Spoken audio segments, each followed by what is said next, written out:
Gibuhian na sa Penrose South Cotabato sa kalasangan sa Pulumulok South Cotabato ang usa ka Philippine palm civet nga na-rescue ni atong bulan sa Abril.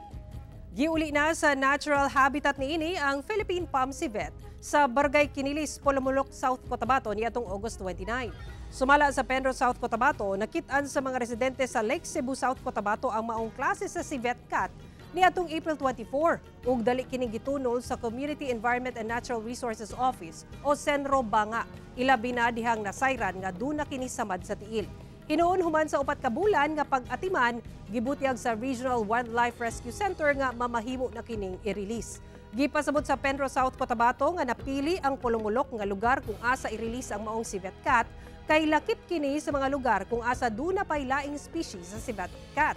Giawhag sa buhatan ang katawhan nga i-report gilayon sa otoridad kung dunay makit ang wildlife species aron daling maaksyonan.